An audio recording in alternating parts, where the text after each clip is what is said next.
Dak Prescott reportedly canceled his wedding. Why double down, bruh, if it's not exactly what you want? I don't think money makes a man high value. Discipline does. Commitment does. Integrity does. There were rumors that swirled that it was canceled because she refused to sign the prenup. I feel like the prenup conversation may not be the issue. I kind of want to believe that maybe it was a cheating. Cheating is deceptive. That's the problem. I'm judging this out of the Dwight Howard situation. There were enough red flags before she got married to him that all of this is extra. Dwight Howard is worse than a boy, but she chose not to pay attention. How are you protecting him if you're talking about his kids? And if the CPS or whoever showed up, if that is validated, then ma'am, they need to go. Parenting is not freaking content. It's real life. Can women actually walk away from motherhood the same way men walk away from fatherhood? I just think that the topic makes people uncomfortable because it just exposes the double standard. I think we just gotta stop worrying about other people. Do what's best for the child. You know what's worse than no parent? A one. Welcome to yet another episode of the BLC Pod.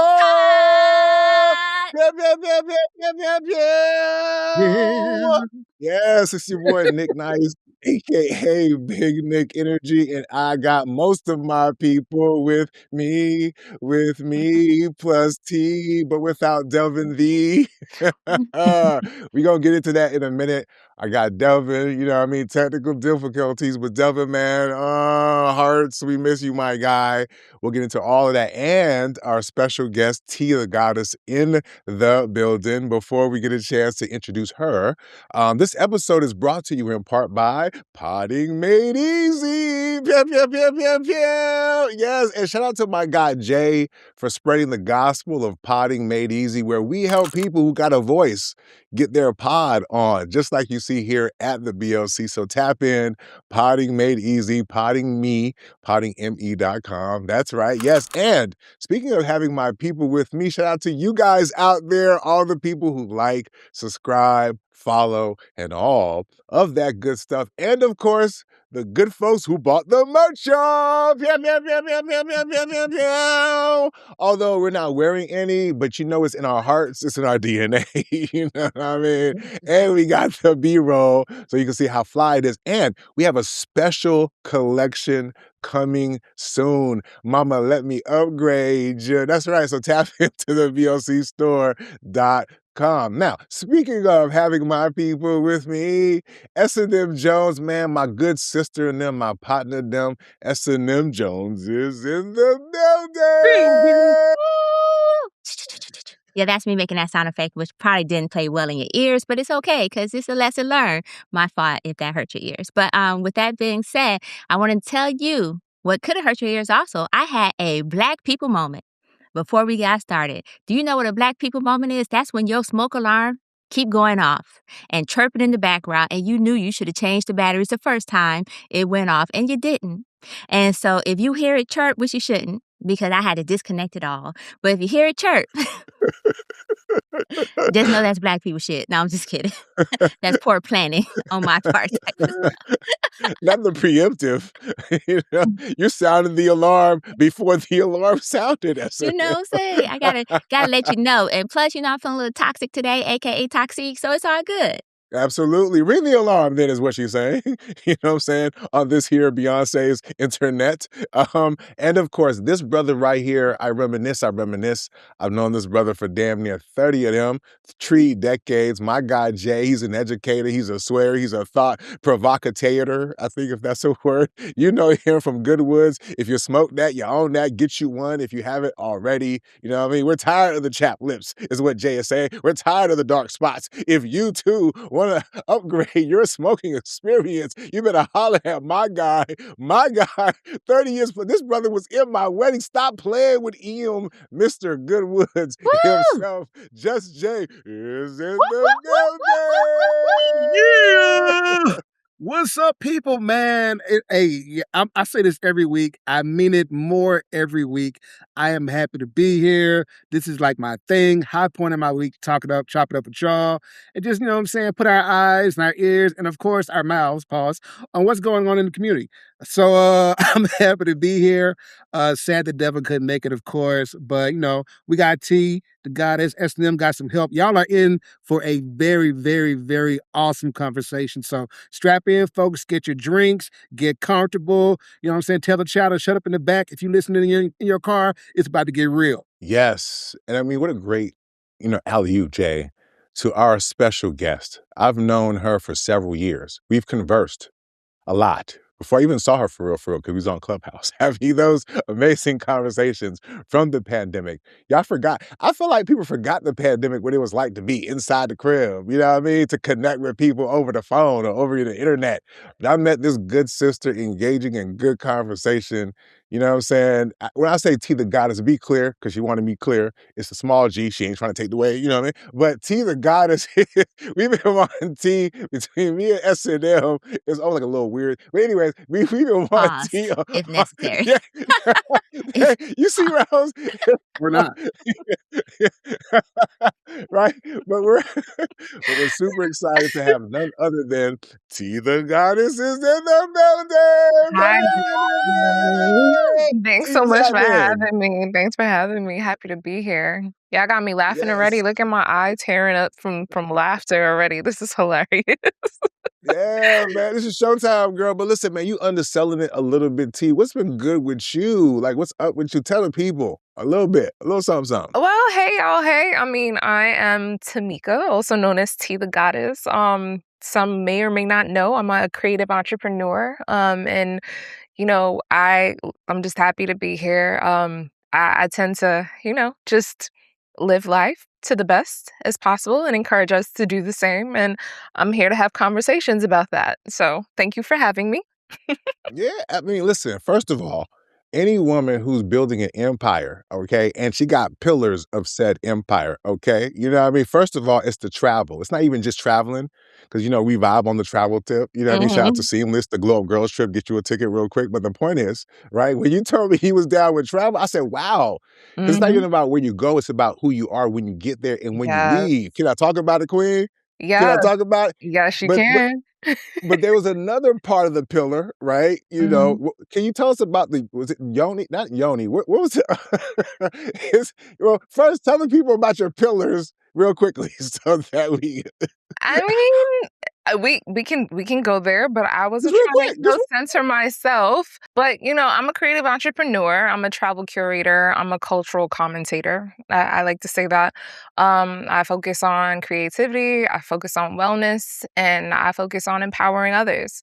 And so yeah, my platform really does sit on like the intersection of like self-worth, personal power, honest conversations about relationships, ambition, identity. And a lot of what I talk about comes more from like lived experiences and the experiences of other people that I know. I've done lots of workshops and stuff. So they're like navigating love, success, disappointment, and just growth as people. So yeah, that my work is pretty much about helping people to think more deeply about how we choose partners and how we show up for ourselves. And how culture shapes the way we look at love and how we relate to each other. So it's that. Which I witnessed right there was just great production on my part. You know what I mean? Thank you, T, for giving us that. She's like, I'm just T, I'm here. I'm just happy to be here. You know what I mean? So I appreciate you for tapping in. Welcome to the BLC Pod. I feel like you're at home here, so welcome home. With Here. that being said, I'm your boy, Nic Nice, in the place to be. Two things real quickly. One, shout out to Bam Adebayo. The brother scored 83 points, the second highest amount of points scored in an NBA game outside of Wilt. I mean, he passed Kobe, but still Kobe is Kobe, and what he did was what it was. But the reason why I want to bring him up real quickly was because when he was on the podium after he scored 83 points, you know who he gave credit to in part for his 83 points? Asia motherfucking Wilson. You know what I'm saying? Like, oh, hearts. You know what I'm saying? Like, I so love Bam Adebayo and Asia Wilson. Like, she was winning her MVP and championships. He was right there. He's out here scoring 83 points. Let this be a lesson for y'all young people. I think he's like, mid-30s, early 30s. She's young, 29. I mean, you know what I mean? I'm like, oh, I'm rooting for y'all. Oh my God, hearts. We need examples of Black love like this. I'll just say this though, bam, please don't be a fuckboy here, okay? Because I'm sitting here rooting for them, and I'm like, well, what if he doesn't get married to her? Like, would he be a fuckboy? And the truth is, yes, he would be, because we all got invested. You know what I mean? I'm invested. And even if he got a good reason, because a lot of times fuckboys do be having good reasons, right? Right? But we would still call him a fuckboy. I just hope that Bam is not a fuckboy. And lastly, just real quickly, I got my first allergies today, y'all. I mean, like this week, y'all. Like, have y'all, at this age, some of us can still get allergies. And I got my first, I was sneezing and like all kinds of shit. I guess the pollen count was crazy. Like, in your 40s, you can still get a new allergy. So just be careful out there. Get you some Zyrtex or some Claritin. But I just was wondering, do they have that for other things that I'm allergic to, like lazy people, like hating ass people, like judging ass people? Do they got Claritin for that? Because as you get older, you ever notice how your tolerance for shit changes? Anyways, I don't know. I felt like there was a correlation there. But without further ado, man, let's talk our talk. I'm sorry. Not sorry. I feel that. I'm allergic to shit. Get your ass around. You know I've what I been mean? allergic to that all my life. Okay, I feel you on that. As a matter of fact, I felt like there was a common thread with that fuckboy, but I'm not going to call him a fuckboy just yet because we don't know the full situation. We don't know what happened exactly with Dak Prescott. So just for you guys who may or may not be aware, but you're going to be aware of it tonight, Dak Prescott reportedly canceled his wedding. However, upon investigation, it turns out it was Sarah Jane Ramos who actually canceled the wedding, not Dak. But that doesn't matter either way it goes, because the point is there were rumors that swirled that it was canceled because she refused to sign the prenup. There was rumors that swirled that it was because she caught him cheating, and that's why she canceled the wedding, because weeks before at their bachelorette party and bachelor party, they apparently had a joint adventure that she found out that he was cheating, or he had cheated. And so that led to some discord. That being said, the question at hand, who's really telling the truth? Was it because of the prenup, or was it because of cheating, or could have been a little bit of both? As a matter of fact, I'm interested in hearing you guys' opinion in regards to, is this a prenup issue, or is this a high-value man running away from responsibility type issue? No, I'm just kidding. That's so cold. I framed that in a way that was actually kind of prejudicial. So anyways, let me not be all prejudicial with this. Do men have an obligation to marry the mother of their children? And does wealth make it a little bit riskier for men to get married? What are you guys' thoughts? I will defer to ladies first, or T, if you want to make your point. Otherwise, I'll just go ahead and say what was on my heart. T, okay, I'll say, hell no. No, he is not required to marry her at all. At all. They had sex, a baby came, that's what it was. But marriage like raises the stakes to a whole nother level. So, and they had kids together. And he's taking care of the kids as far as I know, because if he wasn't, somebody'd be talking about it, right? So now it comes to marriage, and he was liking her, right? He was like, yo, we got this family, we can make it happen, right? Then he was like, listen, I need you to, now I'm projecting a little bit, I'll be honest, but I feel like at this bachelorette party, he was like, yo, let me let you know who I am real quick, right? And so he was still being him at the party, which the two parties together, I think, was a mistake unless she's ready to embrace all of his lifestyle. But anyway, so what it seems to me from the outside looking in, and I don't know this, but allegedly, I would suspect in his prenup, it was like, look, I'm going to keep doing me. That means doing her and her and her, okay? And you just be what you're supposed to be. And she probably wouldn't sign that. She probably had some problems with that. That may be where the prenup thing came up from.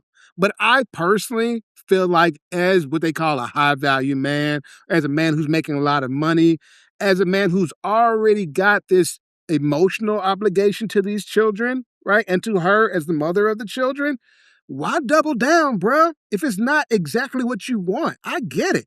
Having the children together doesn't automatically mean the marriage is your next step, and old-fashioned people always said children came first. Well, that's out the door. Marriage rates have been declining for decades, and birth rates have kind of either been going steady or going up. And births outside of marriage, since Devil's not here, I'll give you the percent, is like 40%. Roughly 40% of births occur outside of marriage. So it's kind of something that's already happening. Just because you have a baby, and I've been there, doesn't mean you got to wife and person up. So culturally, we've already separated these two things, parenting and marriage.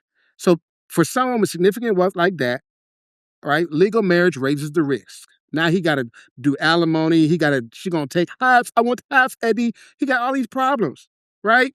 Children create emotional responsibility, but marriage creates a legal responsibility that is financially hard.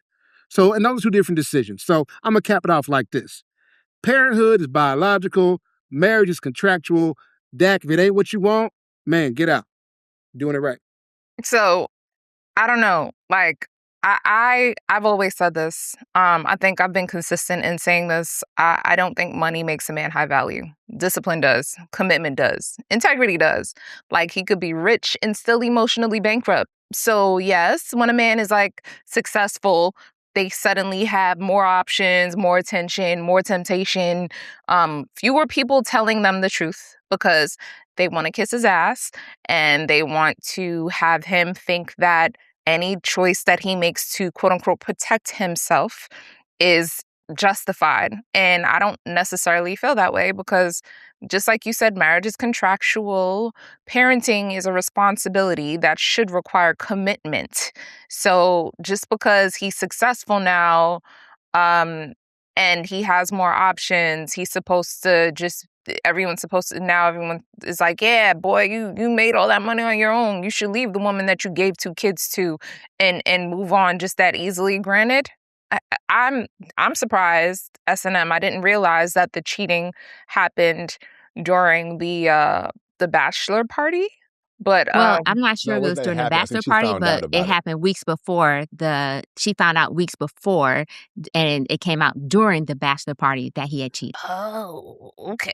So yeah, I mean, yeah, I don't know, man. Like we don't know the truth. So many stories.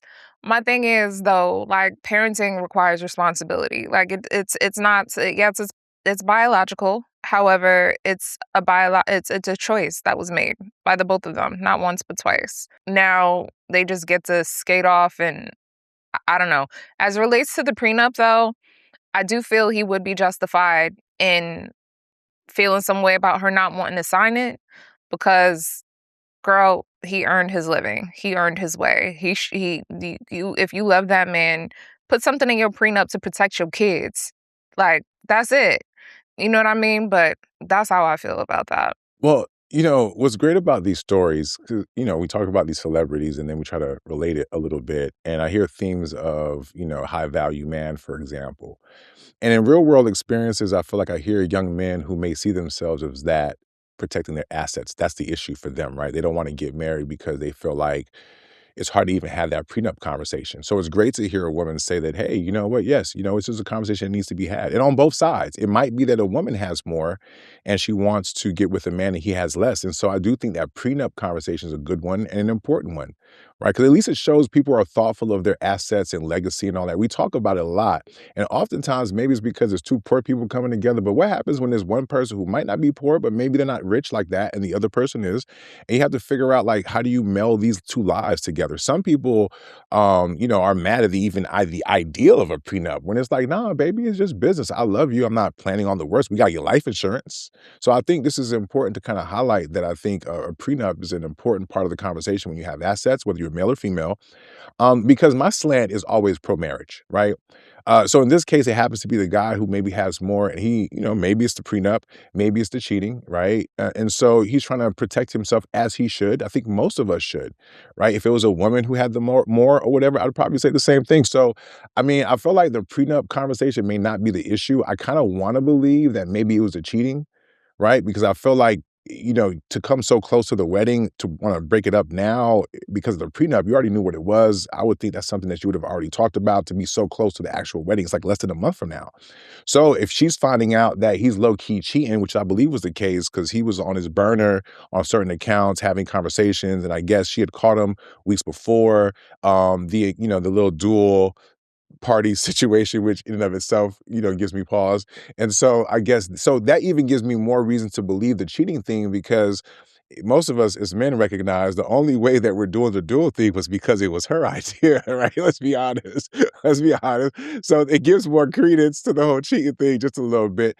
And so I get it. For her, she's like, hey, you know what? I mean, no, I'm not going to deal with this. I'm out. Right. So, and even that, there's some women out there who might leave the relationship because the man cheated. And I'm here to say to y'all, I get it. You have the right to feel that way, but it's $250 million though, right?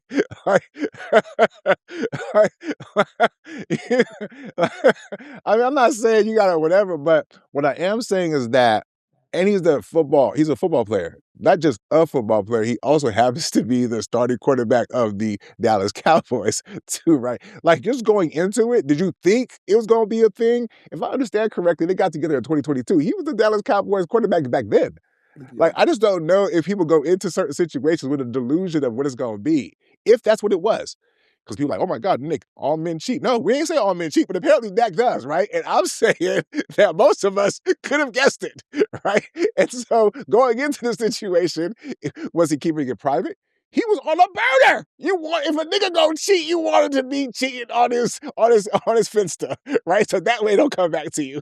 I'm just saying, ladies, cheating is horrible. You want to create an environment where you guys can have real conversations, right? But after it happens, you have to look at the situation and ask yourself, was I embarrassed? Was he trying to protect me? Was he respectful in said cheating? Was he showing some type of care for me, even though he was outside, right? And oh, by the way, do I have any responsibility for said cheating? Was I sucking him up correctly? Was I, there's a whole hodgepodge of ways that you can still get to the altar. Because remember, it's about coupling, you know what I'm saying? And coming together by hook or by crook, you know what I'm saying? And even though she's not Black, he's Black enough, and their kids deserve their father to be in the home, okay? Their kids deserve to have their daddy there every morning to take them to school. And just because you feel some type of way, I'm just saying, please reconsider. But go ahead, y'all got it. Look, so originally I was thinking along the same lines. I actually felt like the prenup conversation may have exposed the deeper relationship issue, right? Which was the cheating or whatever. But at the end of the day, I felt like, hey, since he cheated, and depending on what you're looking at, not to co-sign on some of what Nick just said, but to slightly do so. If you knew that's the case, then why not put a cheating clause in the prenup? And maybe that's what caused him to pause. Maybe it was because she wanted to put a cheating clause because he's already been caught cheating. And now she's like, hey, I want to put this cheating clause in there so that if you cheat in the future, I get this. So she was probably looking at the amount to add to that. And so I don't think it was necessarily that she was embarrassed, because he technically did the right things. I'm going to put right because, Lord have mercy. Because the burner phone, the fake Instagram accounts, you know what I'm saying? He actually went out his way to cover. He just did the one thing that got caught. He had a joint bachelorette party. I'm still trying to figure out how that worked. Like, how you gonna be on your burner and the fiance right there? But whatever, he probably thought was good to go. He probably tossed the phone to his boy and was like, yo, no, that's your phone. And she probably was like, let me see it. I know that's his, because she probably already suspected. So once again, that's where I feel like the conversation was really about the prenup, but the prenup was because she wanted to add the cheating clause, which would be smart on her part. What I don't understand is, why in the hell do people always assume that it's contractual when it becomes illegal when it comes to husband and wife, but don't have that same issue with children? Like, why are you so willing to drop C's and have kids when that's also technically contractual as well? Because you all point out that he may have to pay child support. So that's a form of contract as well. So this always fascinates me when I hear people say, well, at least he dodged a bullet. Well, maybe she dodged the bullet, because at the end of the day, she's still going to get the bag no matter what that bullet is. Like, he dodged, she dodged, she's still going to get the bag. And so there's a limit to the bag that she could get, though, because in the state of Texas, I think there's like a $12,500 cap or something like that. That, like, whereas like somewhere like here in the Northeast is 30% of income. So like the bag is considerately Less. considerably smaller than that of what she would get if she were anywhere else. So that in and of itself is crazy. But I do agree with you. I think when wealthy men hesitate to marry a woman, it's often framed as though like the man is protecting himself from the woman, but the truth is always a lot more nuanced. So, you know, it's one of them things. I don't know. I don't think wealth automatically increases relationship risk. I think that like it's when people have power without taking responsibility for that power. That's what increases the risk for real. So I actually agree with that. And this what makes me question this whole, how much influence do you guys think this will have on the next generation? We're already in this whole gender war, so-called gender war. So now we have this quarterback who's saying no, because that's what's been circulated first and foremost. And based on the fact that our society tends to see, monkey do, how much influence do you think this will have on that next generation? I think, Nick, you alluded to it a little bit earlier in regards to bringing it down to the regular people level and what they're seeing and how they may interpret that. And so will this significantly add another drop to the hate marriage conversation? No, I don't think this in particular will, right? Because again, it depends on what happened here. If she decided to end the relationship, that's her prerogative, you know, to live how she wants to live. What I'm saying though, as trying to relate it to everyday people, is that in life, you have these moments, you have choices, right? Okay, he cheated and the thing that got me was she didn't even catch him cheating. It wasn't like she walked into the room and he was getting his dick sucked. It wasn't like she saw some videos. I think from what I understood, like she caught him having conversations via DM on his Finsta or his fake account, right? And so if that's the truth, for example, okay, are you going to blow up your marriage for that or your potential marriage for that? Right? Do you give no space in quarter 4? I'm just saying, okay, cool. Maybe you did find she was sending him some titty pics. He didn't send her no dick pics. He was incoming. So are you going to quit now? So what I'm saying is I felt like the reasons felt very minor to a certain extent, right? I just don't think it was necessarily realistic, even for the relationship that you're in. So for the regular, everyday people out there, right? Because I know there's some women out there who may have had relationships. You look back, like, maybe did I make the right choice? It's so complex. Right? If the nigga's, you know, reckless, if he's endangering you, if he's on some fuck shit, I get that. But in this particular situation, if you just caught him while y'all had he agreed to the dual fucking engagement or bachelor party. The nigga who agrees to that, you got to give him a little bit more grace for him to be over there on the text messaging because he's still a young man, okay? He's still rich. He's still the quarterback of the Cowboys. So cool, you make that choice. But guess what, sis? Let me see what your next husband look like then. Right? And I hope you're happy.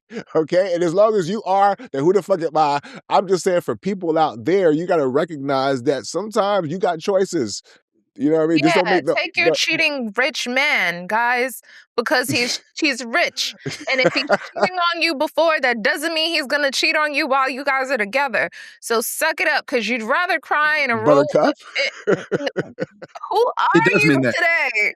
I'm not saying no. I'm not saying in the to room. suck it up. I'm saying that for the people, because no, like people leave relationships in real life as far as cheating, for example. If she left because of the cheat, not the prenup, not the money thing, she left her baby daddy because he cheated. Okay, I'm saying this is your baby daddy who you knew was the quarterback on one of the most popular teams in She the don't care NFL. about that. Cool. Okay, We she care has to more own about it. that than she does, clearly.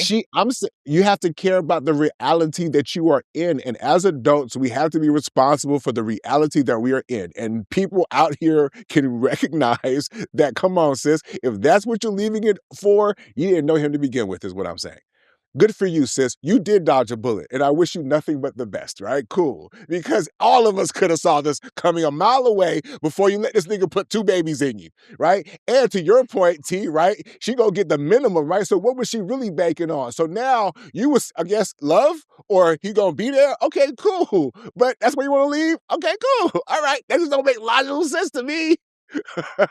I wouldn't have had 2 babies by the nigga, me personally, but she did. You know what I mean? And so she want to stop the bag because he cheated? She was that close to the bag, T. You said $1,200 per kid, and she was that close.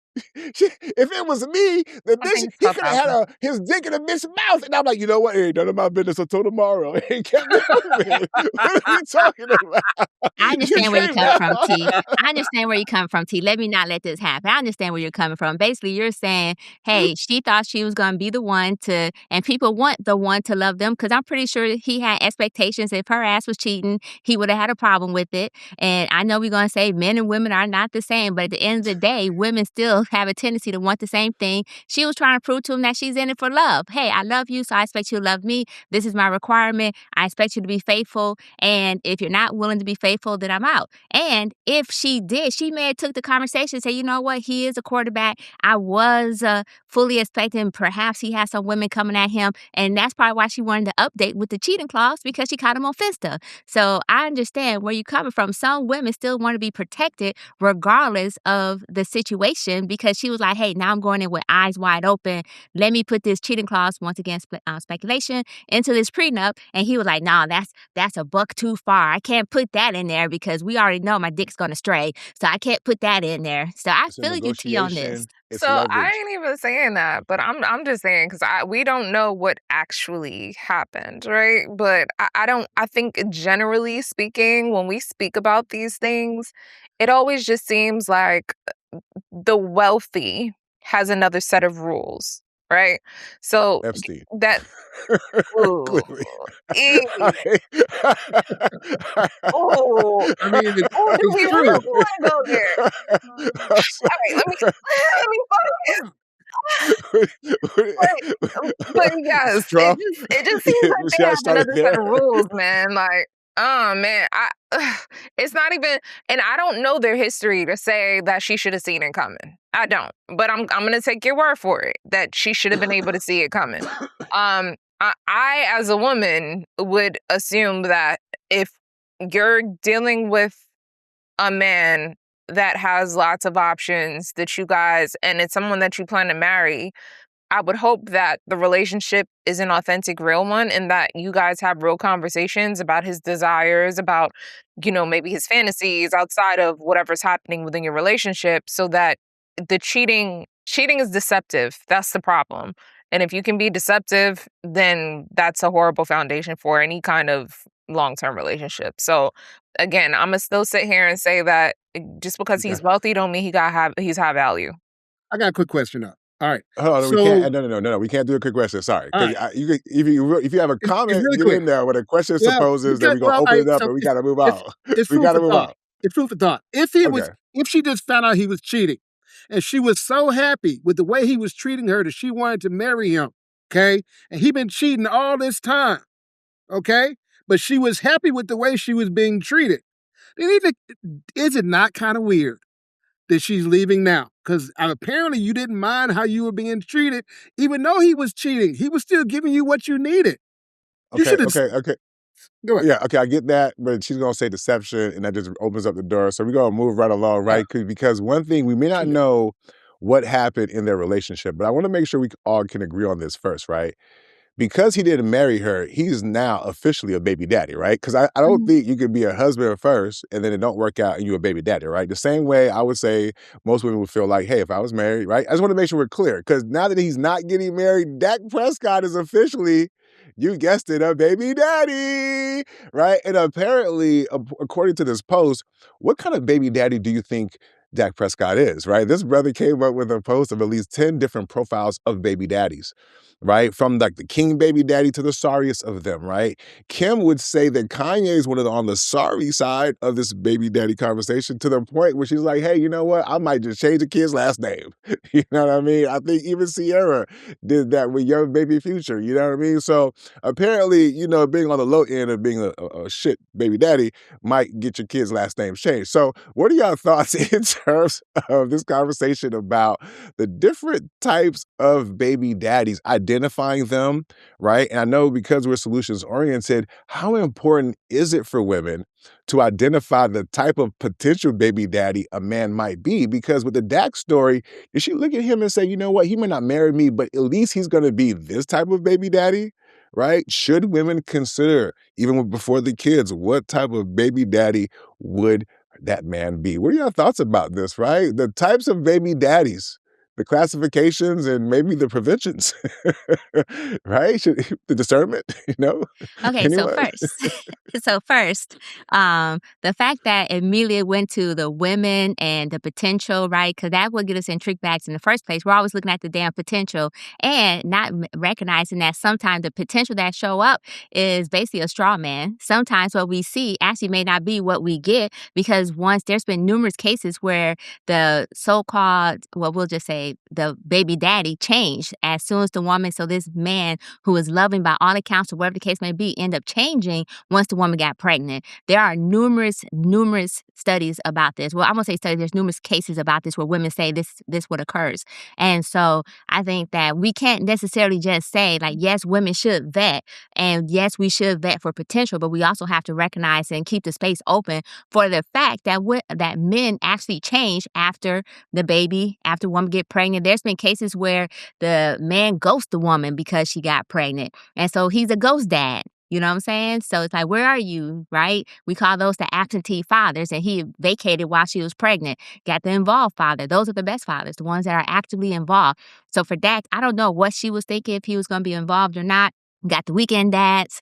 I like to call them the weekend warriors. They're like the National Guard. I shouldn't even, maybe not throw shade at the National Guard because, they still military and they out there. I can't be throwing shade at them. They're not like weekend dads, although they drill on the weekends. It's all good though. And so basically, I'm just going to say this.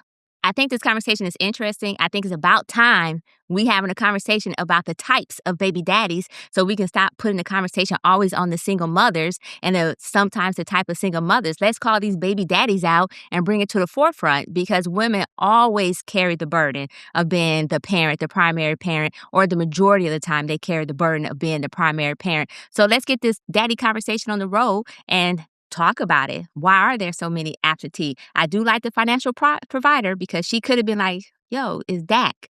So, or in the case of Kanye, yo, is Ye. Or hey, is Future. Maybe they're going to be providers, but be emotionally distant, And so there's a bunch of things, bunch of reasons why. But I will say this. Whatever the case may be, even if he's an active father, they always get he's such a great father because he remembered his kids' birthdays or he took the kid to an appointment, whereas it's just routine for the mother. So let's go ahead and call them baby daddies out.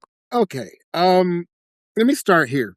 I at first am not, by anybody's stretch of the imagination, I think a traditionalist or a conservative. I don't think I am. But I will say there's a reason why babies are intended to come into the relationship after there's already a relationship, after you're already married, right? Because then this baby is like another representation of you, another representation of this person that you love, right? Of course you want to spend time with it. Of course you want to be around. You want to be engaged. You want to do this and this and that. If this baby is not a representation of someone you love, and this baby is more of a representation of a night that you had and you made some poor decisions, didn't pull out in time, didn't strap up, whatever it was, shot up the club, then you're going to respond a different way, right? Because that intrinsic motivation, right? Those relationships, those ties, they aren't really there, right? All you really have now is duty and obligation. And then what you're seeing then is how a man responds to his duties and his obligations. It's funny when I look at this list, right? I see the king baby daddy. And basically the king baby daddy is practically a husband, right? Except he's just not like going out with the mom or whatever, but he considers her schedule and her feelings and, what she wants to do. And, he gives updates when his plans change, which is rare. His plans don't change. He stays solid. He's no drama, no excuses, just solid parenting. He pays his child support on time. Yeah, you know what? That king baby daddy is the one that got away. He's the one she wished she could have married, but he was like, not marrying you. But I'll do right by the kid. It's weird, though, that every other qualification on that list, every other baby daddy on that list sounds a little sus. Sounds a little soft. Like even the second one, the number 2, right under the king daddy. Number 2, the sometimes daddy. It's like, yo, his effort, hit or miss. He'll get the kids. He'll send money sometimes. So if you're not firing off at 100%, if you're not a robot, you don't get king baby daddy. If you're not completely a utopian example of a sperm donor that stuck around to keep donating his resources and his time, then you are now subpar numbers 2 through 10. I think it's really, really weird. I think it's really simplistic. And I think that if people would go back to making children with people they actually cared about, right, then this whole baby daddy thing wouldn't be a conversation. I think women are frustrated because women feel like, first off, I'm going to say this now, and I'll send it on, because it's a larger truth here, I think. I think women are frustrated with men because women have come to want men that look like men, but think and act like women. And then when men do that, they be sassy and they got all these problems, but they want them emotionally mature and all that. So we're looking at a situation where a guy is being a guy. He's handling his business. He's doing what he can for his kid, in, out, however he can. And unless he's there 100% to her satisfaction, he's not a king. He's a sometimes or worse. I don't like it. Yeah, Jay cooking. I got a question before I comment. Sure. You said he's just being a guy. Does being a guy mean that he's not emotionally mature? Because it just kind of sounded like you were making a delineation there. It's not. I don't think it's about emotional maturity. I think it's about doing what the situation requires and no more. You know what I'm saying? Like she's not going to get the fluff she would have got if this was her man, if he was into her. She's going to get what he thinks she's allowed based on her proximity to these kids that he cares about. So he's going to deliver for the kids as he can. His priority is to the children. It's not to her. He doesn't have a bond with her. He doesn't have a commitment or an oath or a vow with her. Right? He just got kids with her. So he's going to show up for them kids like he showed up for everything else in his life when he can to the best of his ability. Right? And she got to accept that because she chose to make a kid with somebody who wasn't fully invested in her yet. So I'm going to say this. I think, yes, sometimes women do choose partners that are not prepared for parenthood. But we also live in a culture where men are not socialized to see fatherhood as a sacred responsibility. Like, instead, they're taught that it's optional. Masculinity is about freedom. Commitment is weakness. Then we act surprised when some of these men act just like that. Like, so, yeah, the real father today, I think, should be simple. It should be a person that protects his children, a man that shows up consistently, and a man that doesn't disappear when things get just like inconvenient. Like, and most importantly, he understands that his children didn't choose their parents. Like, the responsibility was something that should have been left on the adults. Like, the kids aren't asking to be born. Parenthood is a decision that's made by the adults. And I don't think accountability should ever be optional.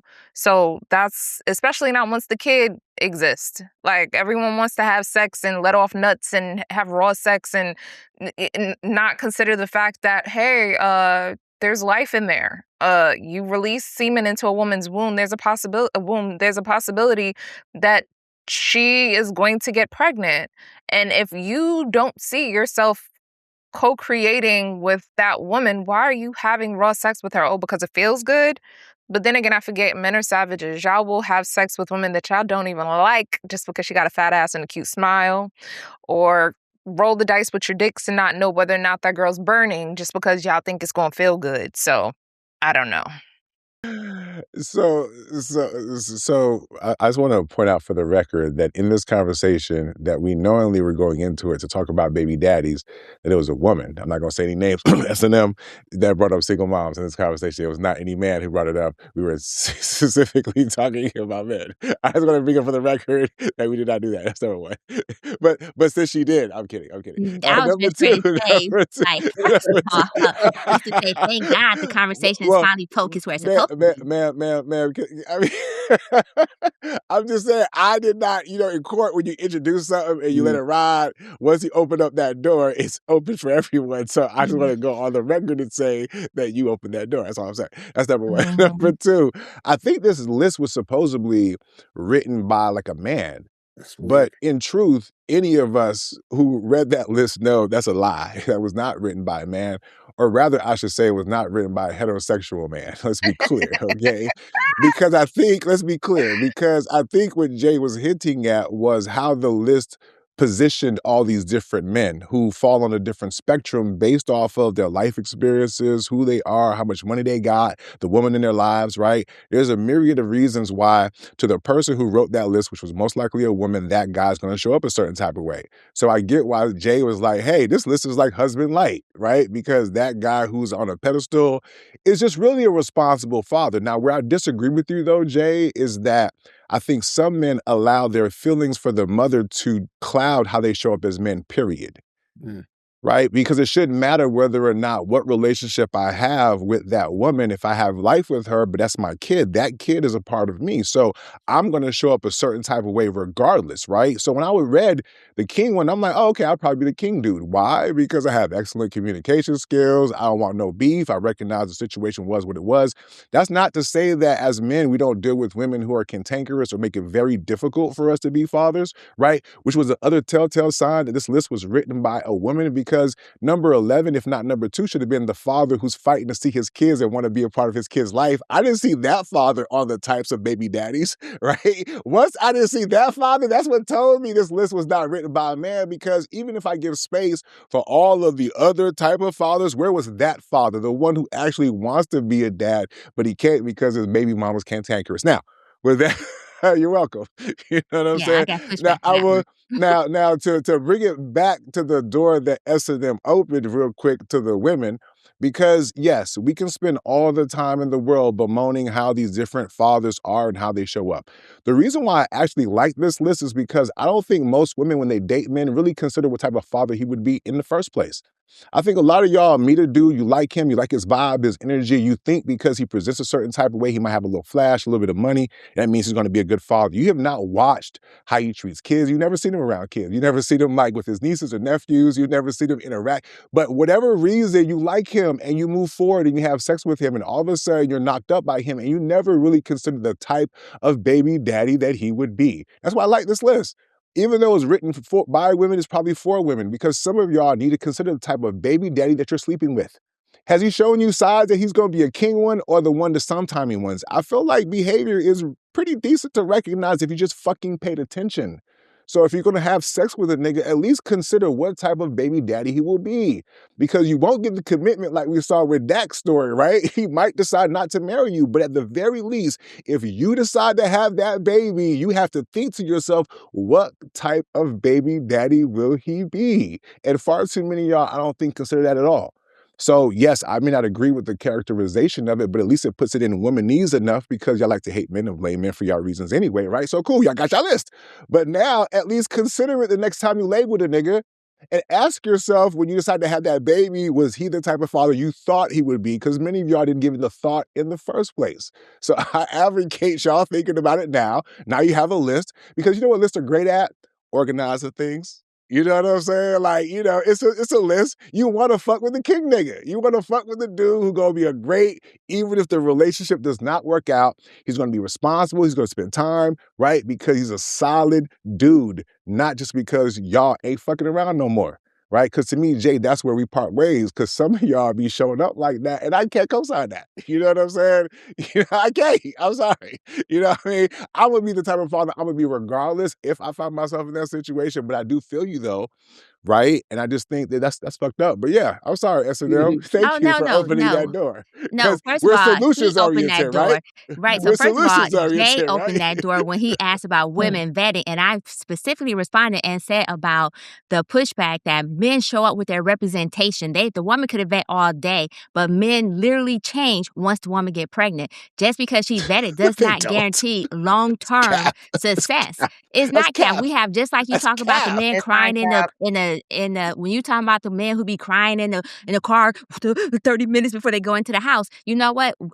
It's the same way those men be sitting in the car that women say that men change. There's too many stories out there that show men changes when they really didn't want the baby. Even though the woman may have, he could have been Prince Charming. The minute she got pregnant, he turned into somebody else because he didn't want that child. And I'm also going to talk about how this list probably was still written by a man and not by a woman, because you know how the reason why he ain't put that man on there who was fighting for his kids, because he apparently ain't fighting enough. He ain't fighting hard enough, because if he really want them kids, he'll take that heifer to court.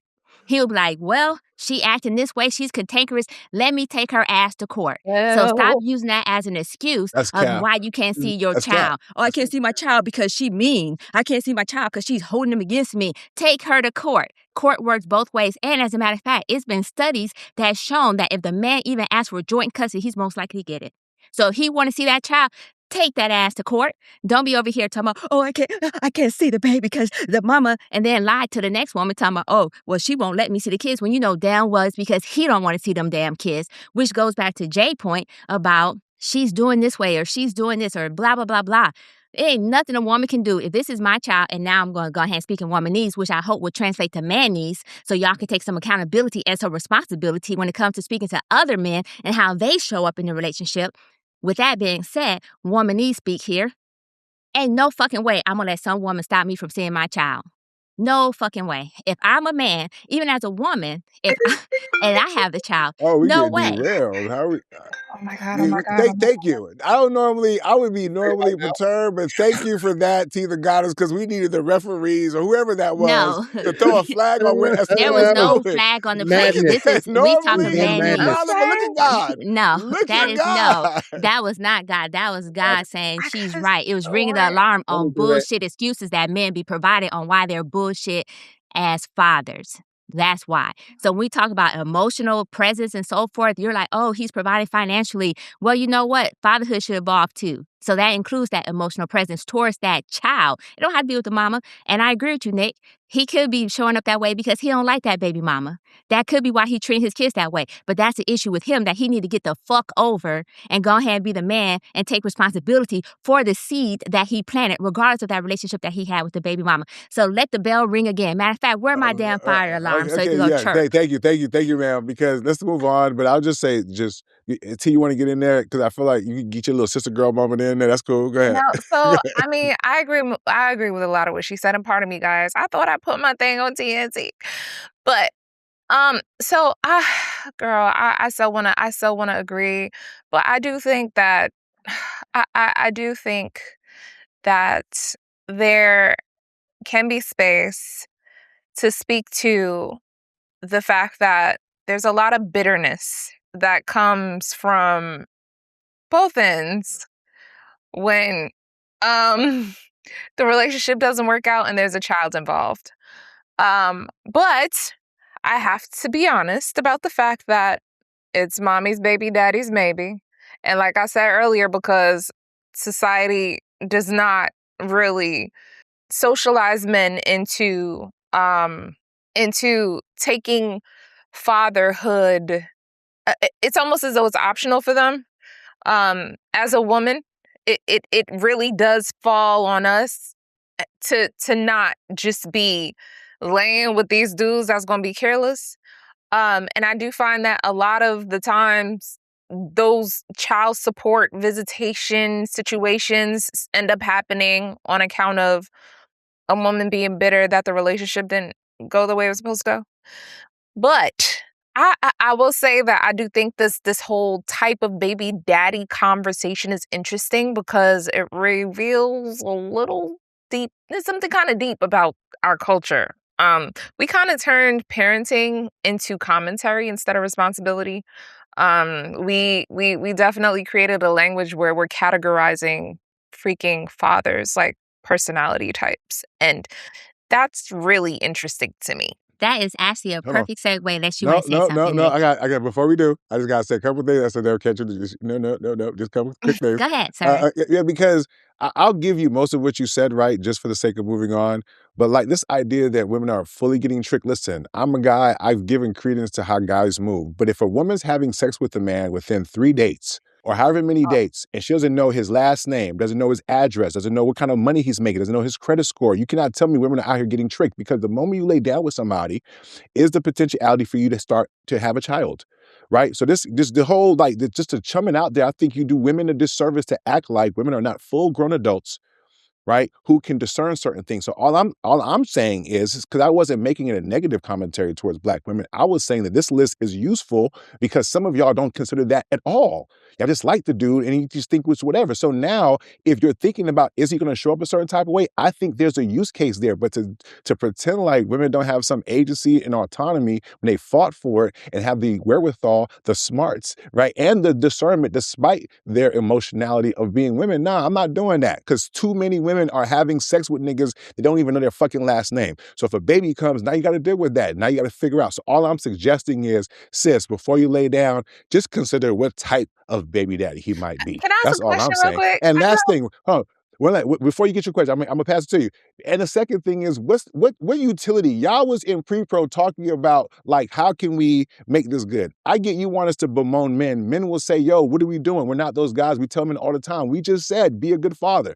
But y'all are the ones making the choice to speak with niggas. So it does make sense for us to say, hey, sis, use this list to save yourself from fucking with a nigga who's most likely on the low rung. That's solutions oriented, no? So, T, before you ask your question, let me just go on record and say, I never said that the women didn't have agency. I just said, let's hold these men accountable as well. Not once did I say women did not have the agency or the wherewithal. They're being tricked. No. They're being tricked. They're being. I did not They're say just being. They're being I said the Girl, tricked. they representation do is say showing They're up. being tricked out I of their said vaginas. the representation. I Dr. did not Jekyll and do a Mr. zero-sum Hyde. conversation. I This won't was say not a zero-sum tricked, but conversation or commentary from me. So I just want to make sure we clarify that I did not say that women were not being responsible or have accountability or that they lacked agency. I just wanted to clarify that. Go ahead, T, with your yeah, question. I my only thing is I wonder if these fellas would feel the same exact way if they were the ones that were creating babies in their bodies and having to nurse them into, their formative years, and if women had the option to walk away from them and let them enjoy their See, parenting while we roam the streets. So y'all got it. Oh, wow, I'm. that's perfect. Yes. Go ahead. Go ahead, Sam. Yeah, Go I ahead. was going to say that's a perfect segue to the next story because in the next story, that's exactly what this woman did. She walked away from motherhood. She was like, yo, baby daddy can be fathers sometimes or clock in twice a month or whatever the case may be. I want the same option. So she chose to give her husband full custody in the divorce. So basically, just to recap, there's a viral clip showing a woman giving the father full custody. She was literally celebrating in the courtroom because she didn't have to have custody. She literally said, hey, I didn't enter the marriage with children, so I'm leaving the marriage without the children too. And so what do you guys think about this? Because this baby daddy conversation actually leads to, hey, can baby mamas do the same thing? Can they opt out? What are the gender expectations as it pertains to parenting? Can women actually walk away from motherhood the same way men walk away from fatherhood? First of all, y'all gonna be surprised by this. So I'll just jump in there, right? Because I want to kind of continue off the last conversation. If a person has agency on the front end, they got agency on the back end too. If she decides that she want to dip and how she wants to dip is how she dips, cool. I can't, listen, we spend too much time worried about other people's judgment, right? I think more women need to make this choice. I get tired of women both bemoaning the responsibilities of motherhood while wrestling any responsibility from the father at the same time. Like, sis, you can just give the kid to the father. Yeah, you can. I know it sucks. There are people who do it. There are people who do it. I know you're going to feel like you're not as much of a woman. You worry too much about other people. For circumstances, people close to me have had to let their child be raised by the father side of the family. They got a good home. It's a little bit more stable over there. And I get that it maybe eats you up on the inside, but is it about you or what's best for your child? Now, in this case, it feels hella selfish because the way she posted the picture, right? But that's her choice. Right? I'm sure there's a lot of guys out there who would want their kids. But guess what? The woman feels like I gotta be a mom. I can't be, abdicate my responsibilities. And so she'll do that while bemoaning having to do that. And it creates bitterness across the fucking board. Right? She's bitter towards her baby daddy. She's bitter towards the fucking kid because she gotta raise this fucking kid. She didn't want to be a mom in the first place. Some of y'all weren't meant to be moms, right? So cool. If that's the case, I'm okay with some of y'all who were not meant to be moms, who won't be good moms, abdicating your responsibility because it's better than having your non-good mom having ass raising that child because you're going to make it difficult for everybody, right? She was keying about pay. Yes, sis, cool. So listen, I'm solutions oriented, man. You know what I'm saying? Because more likely than not, if she is okay with her choice in this situation, she would have been a horrible mom. She would have made it horrible for everybody else. So in my humble opinion, women, I think we just got to stop worrying about other people. You know what I'm saying? Do what's best for the child. And it might have been, even though she was playing it off a certain type of way, it's possible that was like a defense mechanism because internally she knew she wasn't going to be a good mom. Internally, she might have known she might have been an ain't shit mom.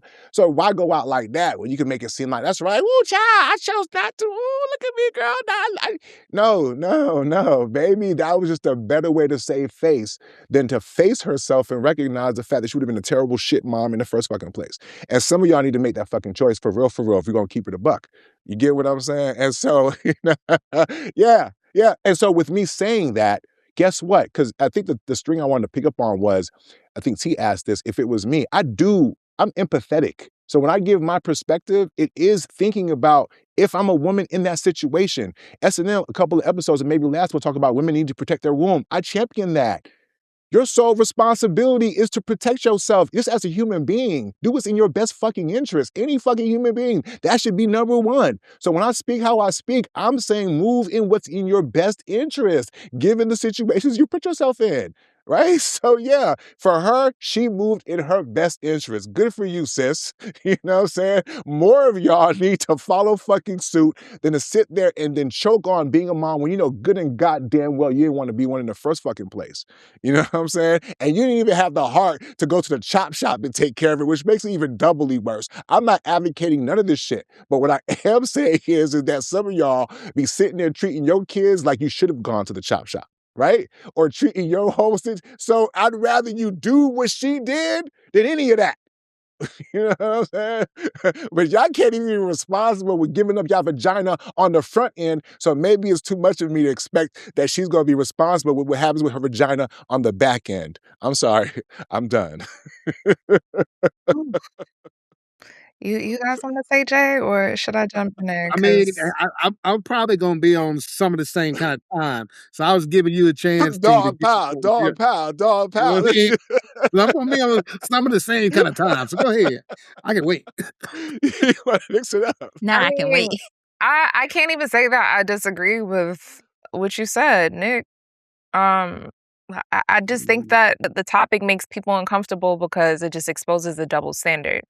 Um, and I do think that, like I said, historically, the way y'all are socialized into parenting is way different than how women are. And historically, men have walked away from parenting for generations, and society normalized it. No, he went to the store and never came back. You know what I mean? But like, the real question I think is, should either parent be allowed to emotionally abandon a baby? And I don't think so. You know what I mean? Like, parenthood is not, it's not about biology. It's definitely, again, I said this earlier, it's about responsibility. And Nick, you definitely touched on the point. I agree. If a person doesn't want to raise a child, the most ethical solution is for them to be, leaving them with the child that's willing, leaving them with the parent that's willing and capable. You know what I mean? They should have custody, because the babies do deserve stability, not somebody that's parenting reluctantly or like feeling like it's an obligation instead of, it's being something that they feel proud to do. But I do think society judges moms more harshly. Like, if a woman decides to walk away, she's being judged more harshly. And even with that, I still don't think that what society thinks should matter.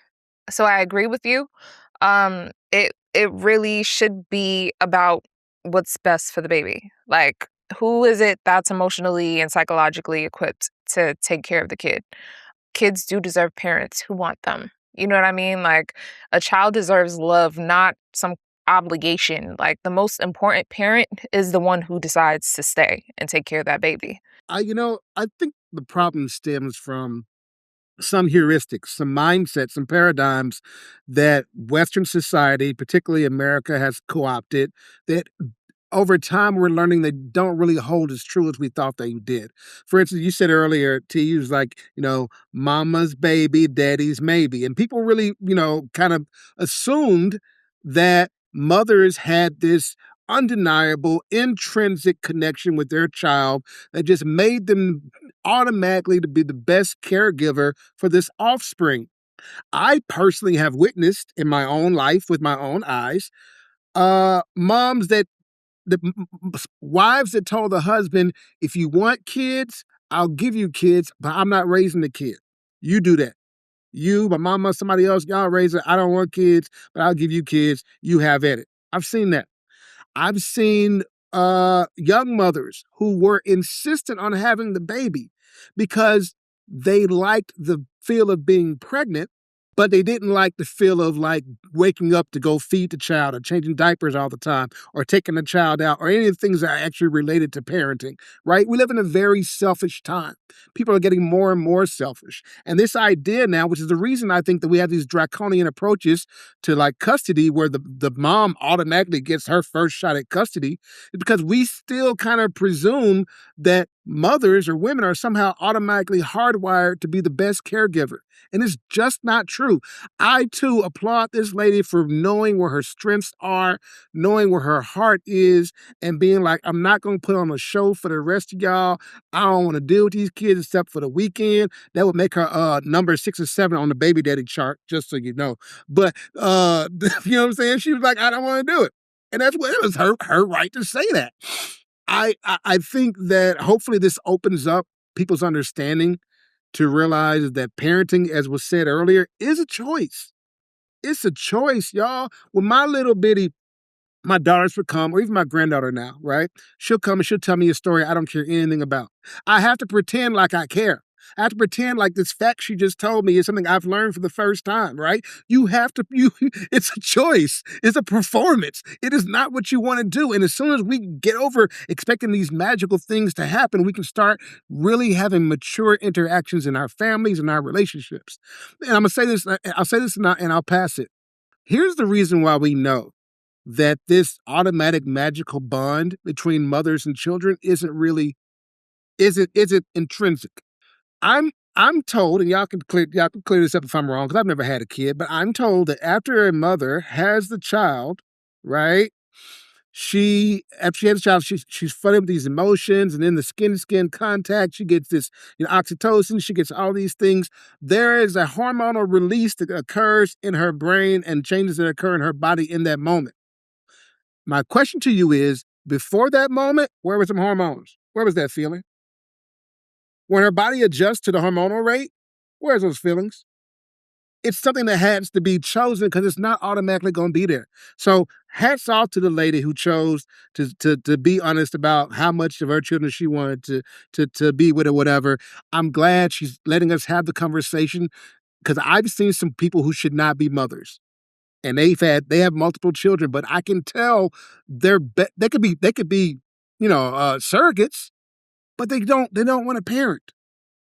And give the child to the person who wants to parent, whether it's the man or the woman, and let that be that. That's my point. So let me ask this question really quickly then. So we already see how absentee fathers play such a significant role in our children's life as far as the children's life. So what do you think about maternal abandonment? How do you think that will play a role with these children as they grow up if they feel like their mother has abandoned them? You know what's worse than no parent? A shitty one. A shitty one's worse than no parent because a shitty one teaches you and I'm going to just jump into my educator bag. There are explicit and implicit lessons that people learn. Even in school, when a teacher is teaching, that's the explicit. They're trying to get you this content. The connections the child is making in their mind between the things in the content and other relationships in the world, that's implicit. Okay? So the difference between that implicit and explicit is huge. So if I have a crappy parent, I'm learning things from them that I'd probably be better off not learning, not experiencing. So I know. Okay, hold on. Real quick. So S&M, your question was about women abandonment. Are we assuming that the father is still there or no? Yes. So that's why I was asking, do you guys feel like there will be some type of ramifications later on because the mother basically abandoned the child? Well, the reason why I asked that specific question is because I far too often have heard the statistic that children who are raised in single-parent homes led by men oftentimes fare the same as two-parent households, or not too far different, right? So if you're talking about comparing them, or what's the outcome when the mom is not there, at least in terms of statistical outcomes, they're saying that it's not that different from when there's two parents in the household. I don't know if that answers your question, because I feel like the abandonment part, if you're talking about emotionally and if the child feels abandoned, or like in this case, the woman saying she still would be a weekend mom. So the roles here are kind of reversing, where the abandonment you speak to could be how we see how fathers show up. And if that's what you're saying, then I think in that case, then the outcome could still be close to a two-parent household. If you're talking about similar to a weekend parent as the mom versus it being a dad. If that was just based off of statistics that I've been hearing for several years now. So You're actually, welcome. yes. No, so yes, I was somewhat talking about the emotional abandonment.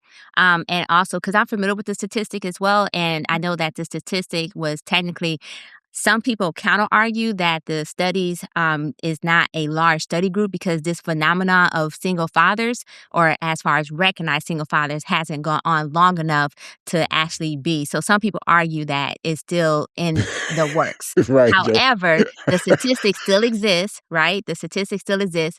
And I was just curious because I've actually seen children where their mothers abandoned them and they had like an emotional wound. And even if the mother just showed up sporadically or periodically, there was still this wound that that child carried because the mother had abandoned them or they felt like the mother. So therefore, they constantly sought the mother's attention, much like children who are abandoned by or have absentee fathers seek their fathers. And so, but yeah, the stat is out there. I was just curious in regards to the emotional abandonment piece. Like, will they feel that and so forth? Absolutely. I mean, why wouldn't they feel it? Look at how many adults there are that are seeking external validation from strangers. Y'all don't think that's a parent a wound? Like, Yeah, 1000%. just, you know what I mean? Like it shows up in adulthood in so many different ways. Like maybe not being able to yield to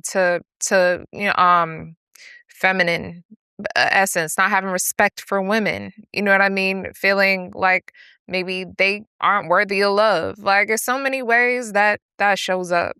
Like both when men and women do it. That's why I had a challenge with the question, right? Because in a given situation where you're having a divorce, right, one parent is no longer going to be in the home. And so maybe my challenge is when we talk about abandonment, because if the parent is the king baby daddy or the king baby mom or whatever, right, if they're showing up consistently, then I don't know that the child will feel abandoned. When I hear abandoned, it's like we're assuming that just because, and maybe this goes to what you guys are saying, right? When a woman does it, maybe we look at it so terribly. I'm saying, okay, she could still be like if it was reversed, right? I'm not making it any worse off because it's a woman. Now we got to be abandoning him. And that may be part of the pathology, I think, right? And there may be some merit to it, right? On why a woman would feel some type of way because she thinks her absence is going to impact the child far worse than the father's absence. But in truth, even statistics suggest that that's not the case either, right? Like, I'm not saying that you're not going to be missed or anything like that. I am saying, though, that outside of the stigma, and I want to say this before you move on, because I know STEM, you want to move on real quick. Listen, I'm just advocating for reality. I'm not advocating for moms not to be moms because, like T said, you will be judged. And honestly, I will judge you a little bit. You know what I'm saying? I will, for real, I ain't because gonna hold you. I judge too, because I'm a mom. yeah, I'm So just being honest. I'm just like, I'm not, because the thing is, for the child, it's better for you to remove yourself out that situation. There's even like, I think, states where you can drop your kid off at like a fire station or whatever, because they feel like it's better that we do that than you leaving Brenda got a baby on somebody's, like, you know what I mean? And so my point is that I do think, yeah, I'm advocating that people make the best choices for the child, and sometimes it doesn't include the mom because too many of y'all. But the truth is, we are judging you a little bit. Yeah, sorry. I'm sorry. Like, And that's God created y'all with the ability to not only have life, but to feed life, to give life. Sorry. So like, if something is not aligned with our expectations of the design, then yeah, we gonna judge you a little bit. You know what so I'm saying? But hold on, bro. I'm saying, yes, we gonna judge you. I'm saying you gotta be woman enough, man enough, whatever enough to stand in your own truth despite the judgment. But yes, the judgment isn't coming. Okay, I just wanted to be honest and transparent. Go go ahead, ahead, T. T. so on one side I agree with you, but on the other side it's like I ain't gonna hold you. If I was the mom that, because things happen, right, with parenting, and I do think that to some degree, even though I would judge, and there's nuance, right? I do think that if the mom is actively involved in her child's life, then leave that kid with your daddy. You got two parents. If you don't have the emotional or mental capacity to deal with that man, screw what everybody else got to say. Leave that child with you. Want to live your life? You should be able to live your life too. Y'all both had that child, and I do think that a lot of times, like, we don't talk about the fact that some of these men be trapping women too. Okay? We don't talk about the fact, I can't tell you how many times a man done told me that he want to sit me down and make me his baby mama. I Because he can't tell thinks you that's what you how want to many hear. times. I can't tell you. You know how many times, like, a Girl, I man want to put a has baby in you is what he said. I want ugh, to put a they baby. wanna they think it's sexy to say, "Oh, I want to put a They baby do. in you." Oh, It's not. you sound scary. Stay away from me. Okay? Because no, if you think that you're gonna give me a child, listen, if you think that giving me a child is gonna hold me down, you got the right one. Baby, I like that. Not the wrong one, the right one. You got the right yes. one. When I'm done breastfeeding this baby and it's time for that baby to go to You tell daycare, breast. I will bring that child to you so you can Hey, figure out daycare. So I don't got to worry about your child support. Because guess what, baby? You do what you got to do. I'm going to go make a living for myself and get myself together. So by the time that you guys work that out until it's time for the baby to go to school, we'll have a flow going.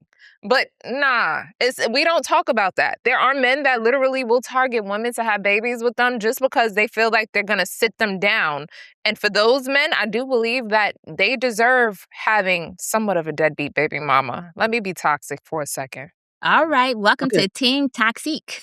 If, But if you were looking at the screen, you might have noticed I did a clapping thing because what Tita got is so eloquently delivered was the rationale behind these baby daddies and why they be like, I'm going to give you the deuces. Thank you. I appreciate that because it made a lot of sense. It made a whole lot of sense. and yeah. before we move on, I just want to walk back something just a little bit here. Judgment means we have to discern what's happening. If you're like losing Isaiah, like Halle Berry and them, yes, we're judging your ass. You're a crackhead whose kid had to be given up through the system. Sorry, sis. Get off the crack. Now that you want your kid back, we're rooting for you. But come on now, okay? You started from a place of judgment. So I'm saying that's different from a grown-ass woman who made a good choice with a responsible baby daddy, and both of them decided that it made sense. Just like Furious Styles from, Boys in the Hood. You know what I mean? Angela Bassett's character was fully within her right. Like, you know what? You old enough, go be with your daddy. We're not judging her a certain type of way. So I just want to walk that back a little bit. We're judging some of y'all. I am she. She is See, me. Nick, I was ready to co-sign on this too. I was like, I'm actually doing a little judging because society itself judges women. And that's why there's so much pressure. And that's why there's conversation when the woman walks away. But I agree with all of y'all. See, thought it wasn't. Because the statistics, if we take as is, does state that it's just as good as a 2-parent home. So why not? Let that no, I'm just kidding. Let that child go stay with his daddy. Let's make this a broader group. You know what I'm saying? We need a larger audience, larger test study. So let's go ahead and start this revolution of men being the primary caregiver because statistics show, as y'all pointed out, that the fathers, exactly. So let's go ahead and give them a larger test group, and let's do a longitudinal study on this stuff. You know what I'm saying? Let's work it out. I 100% support because like y'all said, an ancient parent, regardless of male or female, is still an ancient parent. And that mother wound, and we see how that ancient parent shows up as a mother wound later on with the children that we are currently dealing with, or some children or some people who are adults and whatnot. So I support all of that. And yes, I'm going to be honest, I'm also judging. And with that being said, so you know who also I'm judging though? Dwight Howard. I'm judging the shit out of the Dwight Howard situation. And so for those who don't know, his lovely, lovely wife, who we actually talked about previously on this podcast, Amy, where she was standing by her man, and no matter what she said, she was being a good wife. And matter of fact, she was such a good wife that she was she was apparently addressing his drug habit as she too appeared to partake herself. I don't know, but appeared. And with that being said, this triggered an entire conversation because guess what's taken away? The kids. The kids didn't get taken away from one, but both of them. So there had to be something going on in that home for both kids. I mean, for the kids to be taken from both of the parents. So what are you guys' thoughts about this? I know there was some conversation pertaining to his previous ex-wife, and he made her seem crazy. He made the kids seem crazy. He made it seem like she was off the pocket chain. That would be Royce. And in the end, was she right? Should we been judging him a little bit harsher despite his fame? Ex-girlfriends and ex-wives and exes are almost always going to have something bad to say. They teach a Campbell across the fence and Boomerang, "Don't do it, girl." That's them all the time. So I don't care about her. I told you so. I don't care at all. I think that I do. My issues here are S&M you make a great point that the child was removed from both parents. So clearly there's a parenting problem on both sides. And it feels like now where, you ever dealt with a couple that was having problems and they start telling all the friends their problem first, like their side first, and try to get the friends on their side, the momentum or whatever. I feel like this is what happened. I feel like it's a race to get out your narrative first. I feel like that's what she's trying to do. And it's really weird to me, and I kind of wish she'd get off social media because, first it was, "I'm leaving him." Then it was, "I'm staying." And now it's, "He's a bad dad and he's on coke." And then I'm just like, ma'am, do you need us to work through all your situations with you? Like, do you really need us to all be in the group chat for this? Is there nothing you can get with somebody else about? You know what I'm saying? Do you ever not click send? You know what I'm saying? Just do a little video journal and don't click send. It bothers me because I ain't gonna hold you. We just talking about judging. I started judging Dwight. I started looking at him. I started going, his beard is kind of scruffy on the side. He might be on that shit. I don't know. He kind of look. And now, every time I see him, I ain't gonna hold you. I'm gonna be looking like, You know what I mean? So I think the damage that she did to him was huge. Just the allegations alone, whether it's proven or not. You know what I'm saying? He's like, he never did coke in his life with a capital C. I don't know if he's talking about Coca-Cola. I don't even know what he means right now. I don't know. The whole story sounds funny. He does seem a little odd, but he's always been a little odd. And I'm sure Nick's going to hit on this because I think he's probably said it before. There were enough red flags before she got married to him that all of this is extra. This is like, ma'am, like, I don't even know. So yeah. To just recap the situation, I think she's flawed. I think she should not be pulling their business out in front of everybody like that. I think it's gonna have everybody looking at him sideways. It's very bad to his image. If he really does have a drug problem, he needs help. He needs treatment. What he does not need is her going on live or whatever. He doesn't need that. The kids don't need that. So maybe that's why CPS took him, or whoever took him, because the kids are in the middle of this and nobody's thinking about the kids and what it's going to do to them. So it's bad. A shame on them both. Bad parents, both. Handle your business in private. We don't want to be a part of this. Do us like everybody else and only show us the good stuff on social media. That's really all we want to see. Do you want to go? I mean, because, Man, I don't. I agree with most of what you said. I think children deserve privacy. And unfortunately, fame complicates parenting because it removes the privacy that those babies deserve. And I do think that when those family conflicts become like public entertainment, then unfortunately it's the babies that are the most affected. And they didn't sign up for that spotlight. Like once everyone's moved past it, they'll still be able to look back and see what their parents were doing. And social media encourage us, it's like it encourages us to treat celebrity families like it's a reality TV show. And like you said, Jay, we don't need to be a part of it. Like parenting is not freaking content. Like it's real life. And when like you said, the whole now it's a stain on him. Like you looking at him like, look, your beard is patchy. You probably do coke. You know what I mean? But it's one of those things where like when accusations and drama and speculation goes viral and those babies grow up watching the internet talk about their parents, like what impression is going to be made on those kids? Like how are they, like they already have a childhood that they're going to have to heal from. You know what I mean? So it's one of those things where it's like, yeah, I do think celebrity parents need to be held accountable like anyone else, but I don't think it should be like a public spectacle just because those babies are now collateral damage. You know what I mean? So I don't know. Overall, I just think it the whole thing, what makes me uncomfortable is parenting being like their parenting and famous the famous parenting has become like entertainment for us, and the babies are gonna have to deal with that later on down the line. Like that's all I'm thinking about as it relates to this. And furthermore, that woman is a representation of that man. So if she doing that on camera and they've been laying with each other for how long, she approved of him.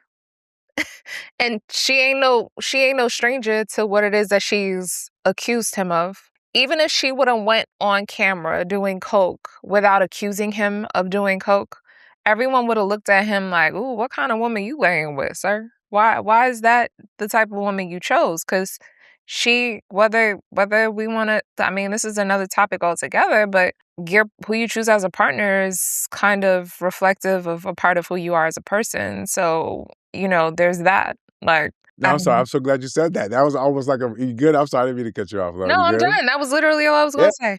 I'm done. No, because I could spend the time as this being a cautionary tale and lament how the young lady in this story should have known better, right? I could do that and spend a lot of time on why I agree with Jay in terms of how she's positioning herself as hella sus. You guys both mentioned the children, but she was the one that brought the children into this. I think even news outlets, when researching this story, was trying to find out if the kids were in fact taken by CPS, right? So, all we know is that here's a woman he's married, known for a short period of time. They've had, I think, 3 different incidences within the past couple of weeks where the police showed up, and it was petty shit. You know what I'm saying? Like, oh, she stole my wedding ring. I think it's when Dwight called one time. She called because he's locked me out of the crib. You know what I'm saying? And so low key, I kind of feel like I don't really have much empathy. No, I do have empathy. I don't have much sympathy for Shorty. At the same time, I mean, if she can get it, get it. If she comes out of this getting the bag, if that's what she was looking for, kudos to you, right? But if she don't get the bag and that's what she was looking for, hey, sorry, you rolled your hand. It just didn't work out for you. Am I supposed to feel bad like you were done wrong? Because there was enough evidence to what Jay knew where I was going to get to on this conversation, right? Because, it's perfect. In these topics, I get to choose where I want to go. Sometimes it makes sense to harp on the women. But this particular case, I feel like it's important to harp on the men. Because Dwight Howard is worse than a fuckboy. Now, I could already talk about how women should beware, and Royce would have told Shorty, hey, beware, he's worse than the fuckboy, but she chose not to pay attention. I'm not going to harp on her, but the thing about Dwight, though, that fucks me up, because as I've been thinking about the definition of a fuckboy, I give fuckboys grace, even Common, right? Because I feel like they really believe the bullshit that they be on. Like I really like her. I don't know. Like it's like, they're just non-committal, right? And maybe in being non-committal and being boyfriend material, they get women to buy into them. And when it doesn't work out, I can see why they're a fuckboy, right? But there is nothing about Dwight Howard who's any woman with eyes, any human being should have said, this is going to work out. In any fucking level, right? But I think what makes him worse than a fuckboy is he moves through the world thinking that he don't do no fuck shit. It reminded me when he was on the team with Kobe. Kobe didn't fuck with him because, yo, Dwight, we trying to win over here. And Dwight's just all goofy and shit, like not focused on the task at hand. He's just a goofy ass nigga. You know what I'm saying? A nigga who just can't be present, can't be in the moment, professionally and otherwise. He had way too much talent for his career to be what it was. Right? So for me, he's worse than a fuckboy. There are niggas out here walking around who got potential, who got stats and shit, but they're just wrecking shit. This nigga got 5 kids with 5 different baby mamas. 5 kids with 5 different baby mamas. What number is she? He announced recently that he was retiring. Nigga, we don't care. The fact that he picked this time to announce it just tells you how disconnected from the rest of the world his fruity ass is, which brings another point. This is the same nigga who recently had a case because another dude accused him of some sexual harassment like type of time. So again, I could say, sis, what the fuck were you on? So how am I supposed to feel bad for you? You knew the same shit I knew, and you still chose to lay with this nigga. Hopefully you got tested. But when she talked about the whole cocaine thing, that party pack of cocaine, my initial thought was, girl, and you being locked out the crib, not this nigga having a nigga orgy, you sitting outside because you know what? Like, there's so many different ways this gets really ill. Like, sis, have some self-respect for yourself, something. But that's off of him.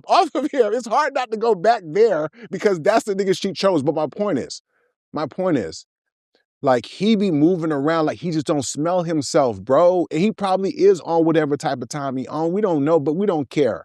Too many of y'all niggas are acting like y'all Dwight Howard, bro. 5 kids with 5 different baby mamas, fam. Come on, man. You're talking about grown man child. You still a fucking boy at 40. You know what I'm saying? So, yes, if there's guys out there watching the show, and this is an opportunity to call out a flagrantly irresponsible, flagrant ass nigga, you know what I'm saying? And say, yo, it don't matter how much fucking money you got, how tall you are, how blessed you are in terms of the abilities that God gave you can still be a lame, corny ass nigga still. Right? Because even if Shorty is everything that we say she is, you still chose her. After getting 5 women knocked up, after dipping and dabbling, you still can't discern a motherfucker who's there for you? Maybe it is the cocaine. You know what I'm saying? She's giving this nigga out. You get what I'm saying? But come on, man. Dwight is just flagrant across the board. Okay, he was flagrant on the bench, being a little extra fruity nigga. He was flagrant. That's why Kobe didn't fuck with him. I see you, man. You know what I'm saying? So yeah, sorry. There's too many of y'all worse than fuck niggas, fuck boys out there. And so today, fuck it. You know what I'm saying? Can I Dwight Howard gonna bandwagon? get this work. Can I bandwagon that? Ladies, Come on, Dad. There's room for you here. Come on, girl. Baby mama number 3 or later, you are the problem. You are the equivalent to a fuckboy.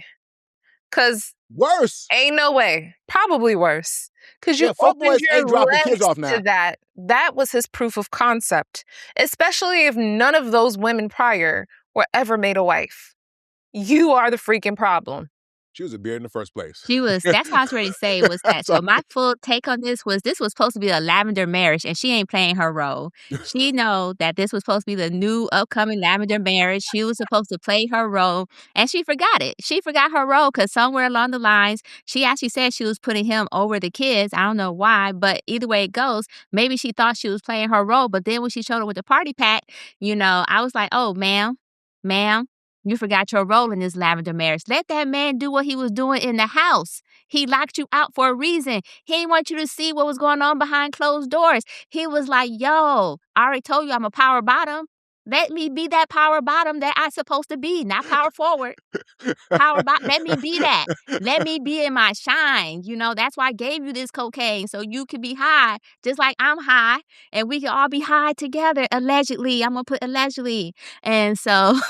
So she forgot her role. I'm just going to say this. Amy, as you know, if you watch the show, I didn't fuck with you before. I still don't fuck with you because I said this in the beginning that you thought you was going to get the bag from this. You knew you had to play a role and you couldn't quite maintain it, and it may have got just too much because there's only so much you can see before you like, Lord, what did I get myself into? And same with T, where she stated that you knew he got all these issues. Same with Nick, same with Jay. You knew all the red flags. Matter of fact, this is the biggest red flag I've ever seen. If this was a basketball court, oh, you know what? You missed every single shot because he don't miss every single shot because he don't put his shot somewhere else that you don't want to be a part of. So, girl, go ahead and suck up this lavender marriage and play your role if that's what you're going to do. If you don't want to play this role, why the hell you get the children involved?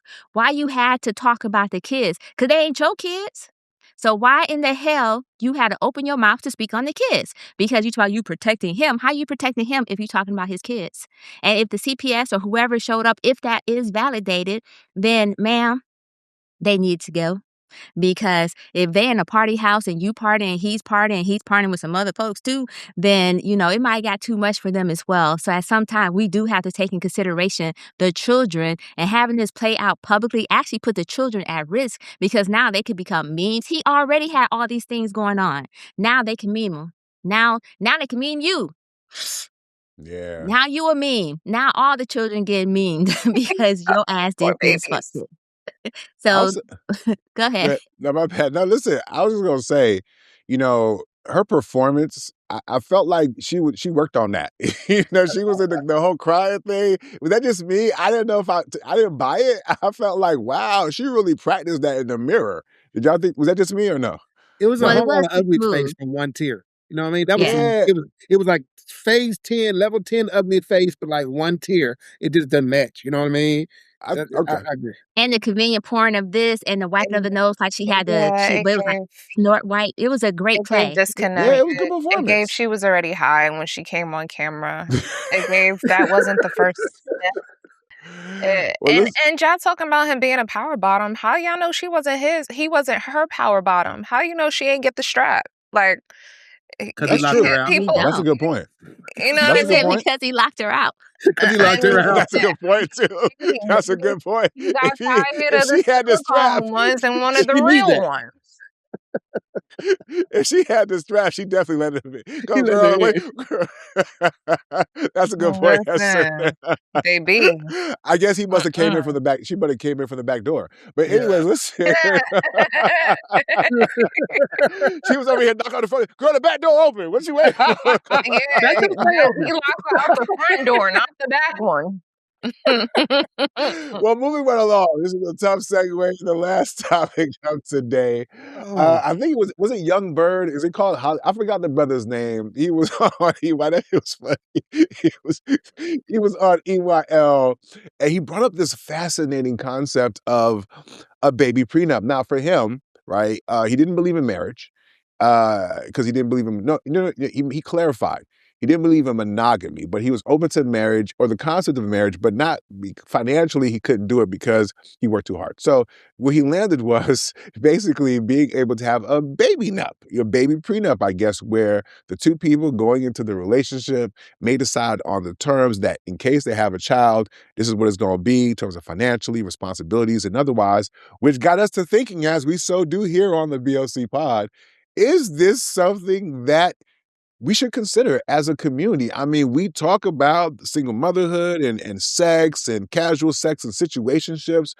Is this idea of a baby prenup, even though it was probably said tongue-in-cheek maybe, or maybe it's only for a certain group of people, but is this something that all of us should, well, not all of us, but people in general should consider as far as a baby prenup? What are y'all thoughts? Is this a solution that we should be oriented around? I'm pro. I say get that baby prenup. I like to call it a pre-nut.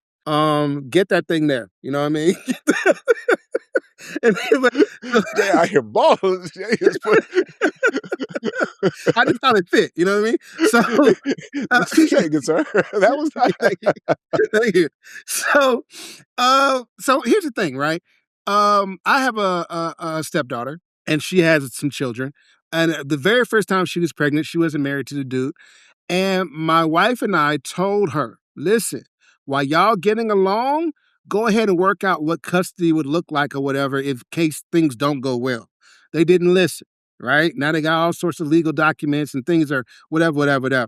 So now I think it's wise. I think it's prudent to have these kind of really important, impactful conversations early on before people are in their feelings, before they're being vindictive, when everybody's still putting their best foot forward as the kind of person they want to be and they want to be seen as. Let's go ahead and get it documented. Okay, yes, so you will be paying child support. Okay, cool. And you'll see the child on the weekends. Okay, cool. Every other weekend, cool. I got summers. Okay, you got summers. I got holidays. All right, cool. All right. If no baby comes around, fine. But if a baby does come, cuts out all that confusion. You know what I mean? I think it's a good idea. I know people are going to push back, say it's transactional, and say, oh, where's the love and where's the commitment? But what I'm saying is maturity. Maturity is seeing the situation, seeing what the situation is going to require, and planning accordingly. That's what this is. I think yes, it will protect the children. I think it's responsible. I think as crazy as it may sound, right? We live in a world where people are more and more selfish and deceitful. They don't keep their word. They don't have a lot of integrity. So shit, let's get it on paper, man. Let's get it on paper. Matter of fact, while we doing that, we can write, because I'm gonna say this now and I'll pass it, right? If people were doing more pre-nut contracts, okay, then we would already have the conversation about what to do if she gets pregnant. It's implicit. It's in that conversation, right? Because the conversation could go, "Hey, I want to get a prenup," and he's like, "Look, I'm not for no kids." Put that in the prenup. Okay, now we've had the conversation. She shouldn't be surprised if she calls him and say I'm pregnant, and he like, what they got to do with me? You already had the conversation. I think communication is key. This is another way to get I was trolling a little bit, but seriously, communication is key. This is a way to get people talking about what they should be talking about before they have to talk about it, and their emotions are all in the way, and they act childish. So I'm all for it, man. Long live the prenup. Yeah. Why T looking like that? T look like she is not moved. Because I'm people. I'm people. I feel like I got hit when he said what he said, because I definitely do think that it's a problem when we reduce relationships to contracts instead of love and commitment. I think if two people are organized enough to draft a parenting contract, they're organized enough to discuss marriage. You got the resources to legally draw a contract to talk about what would happen if y'all would have babies, but you can't sit and talk about what it looks like, to build a future together for those kids.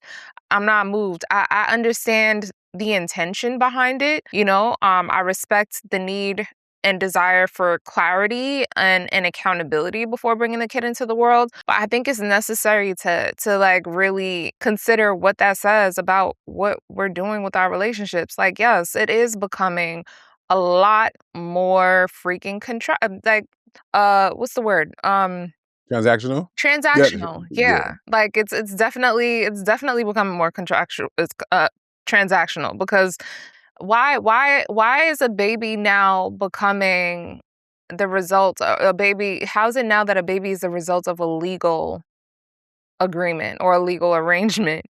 And a lot of these arrangements based on that snippet are driven by fear of losing money, fear of losing freedom, and fear of commitment. And parenting is like the most important commitment that you can, it's a commitment, it's a responsibility.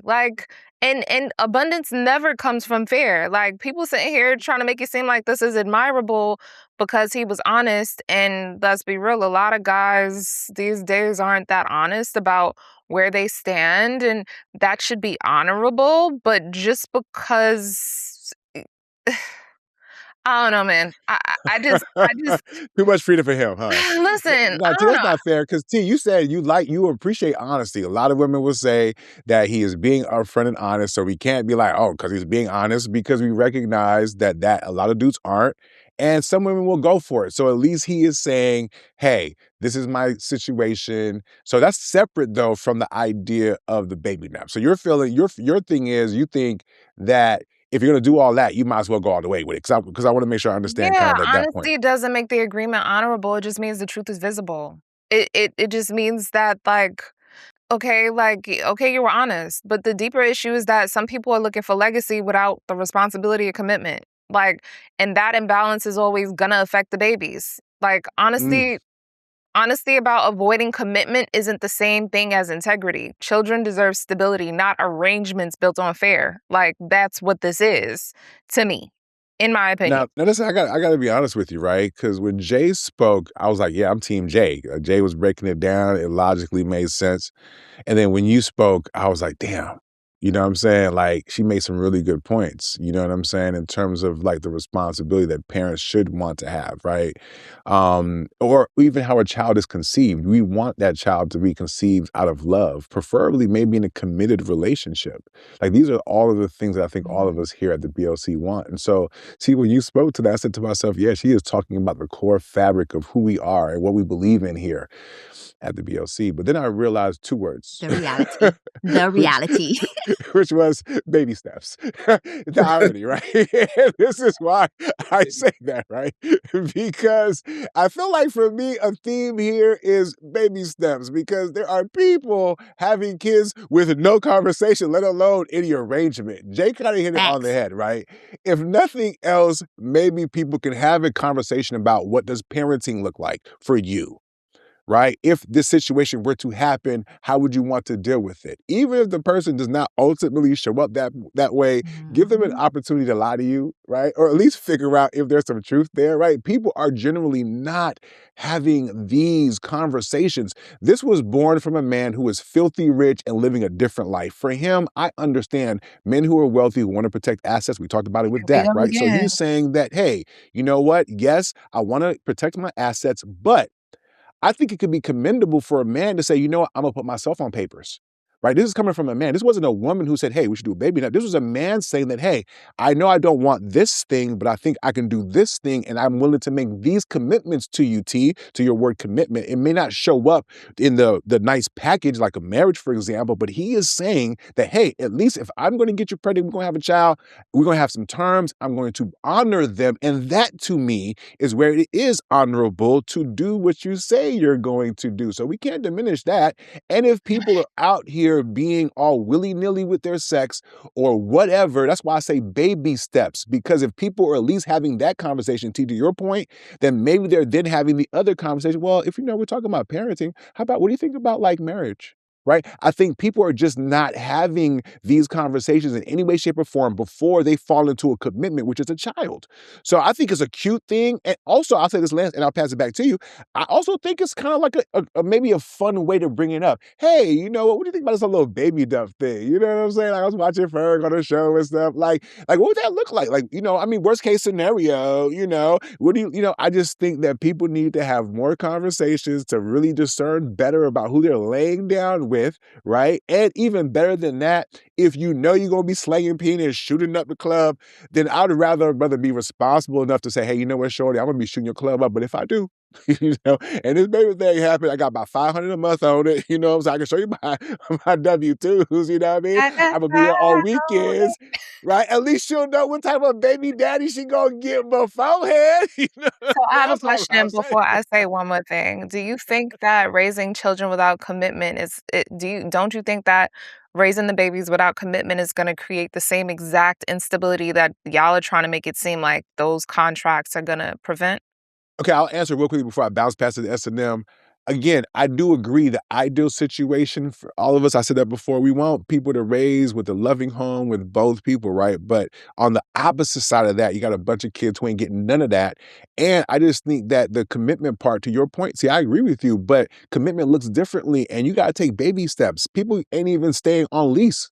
They ain't even stay on a commitment with a cell phone, right? So I'm just saying, if we can get people to at least have conversations about commitment in whatever frame that is, I think it could be a good idea. That's all I'm saying. I just think that like same thing you said earlier about some women not deserving to be parents. I think people that want to have a baby nut don't need to be a parent either, because babies need to come out of shared vision, shared responsibility, and love. I don't know all this new age crap that people get away with just because they're wealthy and they got the money.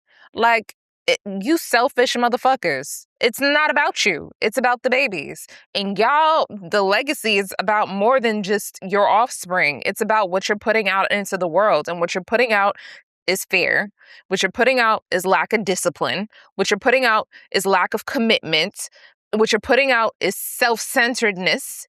Like, you're not taking parenting seriously. You're not considering anyone but yourself. You want to bust a nut, right? And then if you to clean up for busting a nut, you want to make it seem like you're honorable because you're saying these things in advance because you're Beforehand. now. Yes, beforehand does make a difference, ma'am. The foresight of ounce of prevention is worth a pound of cure. So the foresight. It does matter. Yeah, I think it you're does. thinking idealistically. You're thinking idealistically in an ideal society, in an ideal version of who we are as people. Yes, that is preferred. Yes, that is what we want. But that's not what reality is, especially not today's reality. When we look and see that we already have a bunch of single parent homes out here right now. And you know why? Because they did not have that conversation. They did not talk about, hey, what happens if we have a baby? What are the expectations? We talked about these baby fathers, the type of baby fathers, right? And technically by him signing or putting that contract out there, he's telling them what type of baby father he's going to be right then and there, to Nick's point, to Jay's point. And so I actually am pro baby nut because I know for a fact that we're getting the conversation that we need to have in our community that's not being had. We laying down, as we know, when you lay down, we lay down for recreation, but it's actually for procreation if we want to take it biblical. And so let's go ahead and I'll start say thinking that. that way. I think it's kind of funny, though, that when we talk about this, because when I first heard this, I was like, oh, wow, this is putting a contract on something else. But then I realized we put contracts on everything that's important to us, right? Well, we're supposed to. We have life insurance. We have wills. Well, you're supposed to have a will. If you don't have a will, please consider one. If you don't, living wills is a thing. And so to me, it's like we plan for everything, car insurance, everything like that. So why not have some type of baby insurance, as they call it, even though there is actually Gerber baby insurance as an example. There's real baby insurance out there. But the point is that this is, to me, this is the epitome of planning. Like the way you're viewing it to me is that you're planning for the worst because you're expecting the worst. But you may be planning for the worst and not expecting the worst. You're just planning to have a contingency plan in place. And what better way to uplift society as a whole than by start taking this in consideration? Because like I said, at the minimum, and like everybody else said, is having that conversation at the minimum, which is something we don't talk about. We be moving off of vibes and loves and looks. And next thing you know, we knocked up, right?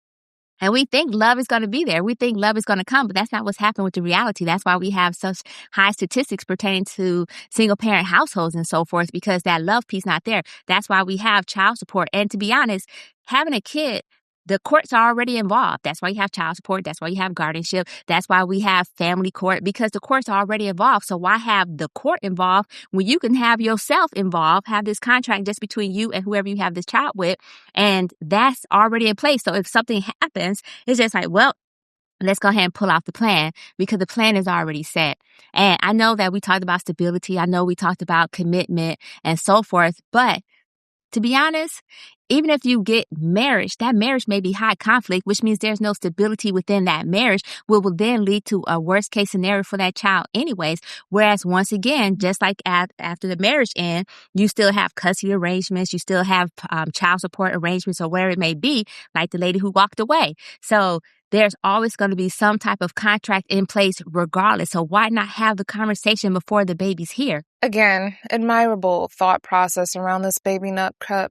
But could any of us have predicted the way our parenting would have gone? Like, we talk about the fact that marriages can be unpredictable. Is parenting predictable? Because I mean, putting a baby nut in you put a baby nut in order now, and anything like man plans and God laughs at it. Okay, anything can go left or right or freaking haywire with babies. The baby could be born with a disability. The baby could this. The baby could that. Like, I don't know. Like, I get it. It's just, it feels like a cop out. It might be a solution to an issue, but I think the real solution is having the baby nut, the discussion or the pre-nut discussion, actually setting a real healthy foundation in relationships prior to getting to the point where you're even talking about procreating with someone and protecting yourself from the person that you're procreating with because you don't want them to take you for half of what you got. Like, no, listen, hold on, listen. This is probably a whole nother show because we could go, because I feel like we're conflating a couple of things, right? Because if we're talking about marriage, that's one thing. It's in the concept of if we don't know for sure we're going to get married, but I think we're all kind of saying the same things, right? Because at the end of the day, we want the same outcome. What often happens is maybe we don't all agree with how it happens or the potentiality of a particular outcome. But I want to start back with you though, T. Unless we want to jump on this some more, right? Because I know it's getting a little later. We had a great conversation. I feel like it's a good time to land this plane. And I feel your passion, T. And I want to start back with you. Like, ooh, passion, T. Anyways, I want to start with. I would say like I would text you like, "Hey, T." I'm like, no, not the country. It was just weird because he's just anyway. hey, T. I promise, my brain just. Connects, yeah, I know. Anyway, so first of all, T, how do you feel about you joining us today on the BLC Pod? How was your experience? All that good stuff. Where can people check you out, girl? So it was fun. Knew I was gonna have a good time with y'all. Great conversation. Not surprised. You guys can check me out on at Lady Mogulette. That's Lady Mogul ETTE on Instagram, or Lady Lotus Love on TikTok. And also, for me, because of us having these conversations and I just realized that we're all trying to figure out how to build families and partnerships and communities that actually work and not just ones that look good on paper or for the world. And part of that for me has been creating spaces where people can reconnect with themselves outside of the noise, outside of media and expectations. So that's exactly why I host, as you know, retreats. And my next one's actually in Costa Rica later this year. And it's not just a vacation, it's like a reset. Think nature, wellness, good conversations, good food, beautiful energy, the kind of environment that people can kind of slow down and really reflect on the lives that they're building. So curated by TheaLove.com is where you can go to see whether or not we have spots left, because it is not going to be like a huge group. I like for these trips to be kind of intimate so that everyone can get the special attention from the staff and the team out there that they need. And it's a white glove service thing. So, check me out, tap in. I'm thankful to have been here. I really do love this space. I love what y'all are doing. I love the solution-based, community-driven, spicy conversations, getting to the nitty-gritty of it all. So shout out to all of you. And thank you so much for having me. Yes. Well, keeping it ladies first. SNM Jones is in the building. Sorry, I so love ladies first still. I always think of Queen Latifah. But first of all, T, thank you for being on the show. It's been a pleasure to have you on. And I'm going to have to go ahead and admit, when you said white glove service, it reminded me of something else, a recent trip that I took on Seamless Travel. So we're going to have to hook up a little bit later on, because I need to know about this white glove trip, because I found out through Seamless Travel that I actually like white glove trips where I don't have to plan anything. I don't have to plan anything and everything's done for me, to include the excursion. So yes, ma'am, we going to hook it up. Meanwhile, I also would co-sign about the whole, we do try to be solution oriented, right? We do have great conversations.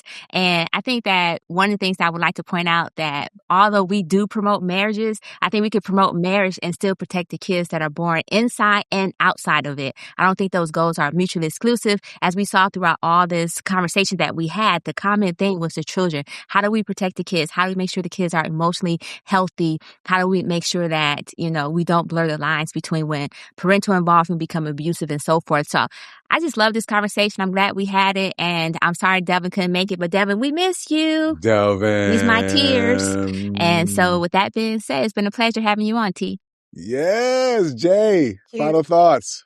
Final thoughts. Okay, so first, of course, loved having T the Goddess on. T, love it. Love it, love it. Love your fire, the energy, the clap back. It was all good. We got to do it again. Of course, missing Delvin. Shout out to Delvin. As far as as this episode goes, a couple of things stand out, right? I'll keep it really short, my Jerry Springer moment. Most of tonight's debates, to me, or conversations, came down to issues of responsibility, right? Marriage responsibility, parenting responsibility, financial responsibility. Culture changes, but accountability doesn't. And we are experiencing a culture change right now. But there's still the necessity for us to have integrity, to be accountable. So even as our roles evolve, responsibility will never go out of style. So, responsibility, y'all. We got to take responsibility, either, like Nick said, either on the forefront or on the back end. But you got to take responsibility. Goodwoods. All right. Yeah, thank you. Listen, I believe the children are the future. I'm sorry. Keep them well. Keep them well.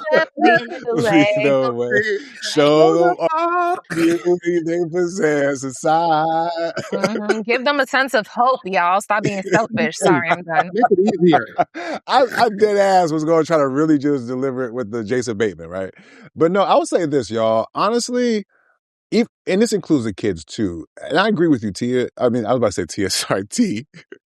I agree with you that in a perfect world, it does start with love. It really does start with love. I feel like that's my mission now. Because I feel like most of the issues that we deal with in our community is the absence of us coupling. We're finding ways to like not be together. And then when we do find other, it's crazy out here. So I'm just going to say, I think the solution for our community starts with us, each other. That's where it starts for me. So moving forward, every time I get a chance, I'm going to reinforce that we need each other more now than fucking ever. And somehow we're finding a way to argue and not come together and build lives. Like for some of us, being a good parent may be the greatest thing that we could do, not only for ourselves, but for our legacies, for the other generations that come behind us. So on behalf of the BLC, right, because we love here, we love relationships, we love healthy conversations, we love being a little toxic. Devin, we love you too, my guy. And all the people out there who like, subscribe, follow, and all that good stuff, we love you too. And if you bought some merch, we love you. Don't forget the merch, y'all. Pew, pew, pew, pew, pew. So on behalf of everybody, Just Jay, T the God, T the Goddess, S&M Jones, I'm Nic Nice. We are the BLC Pod. We'll see y'all next time. Until then, be easy. Pew, pew, pew, pew, pew, pew, pew, pew, pew.